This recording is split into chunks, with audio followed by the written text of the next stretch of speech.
Alright everybody, welcome back to Skyway Classics YouTube channel. We're now coming to you from our 1960 Chevy Impala convertible. Of course, you know GM's one of the favorite vehicles of them all, and the biggest vehicles of them all was the Chevy Impala.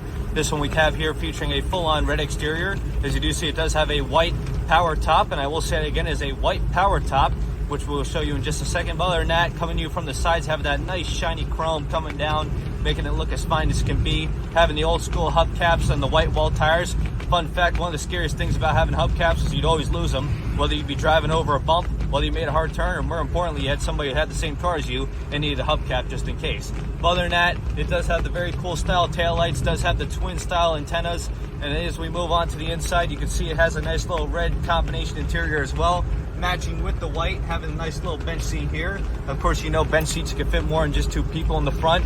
Maybe you were at the drive-in movie theaters with your guy or gal and you want to have them close to your shoulder. This was the car to do it in. Other than that, it is an automatic on the column with all of our gauges working as can be. Even having the old school steering wheel with a working horn. Coming across the dash, you can see we have some lucky fuzzy dice there along with the AM style radio.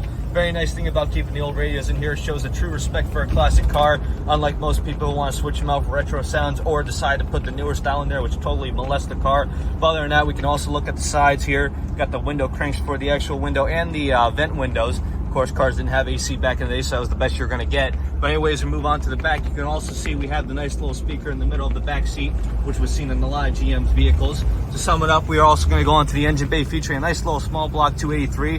Fun fact, of course, most of the time they got pulled down and replaced with 350s just because they'd go blown after 100,000 miles. But as you can see, it does have a stock setup, stock manifold, stock air cleaner, orange valve covers, and all the fun things you can get with the small block 283 in the 1960 Impala. But as for now, it is time we just get it turned around and up on our lift. So if you have a moment, folks, just stay tuned with us to see the underneath.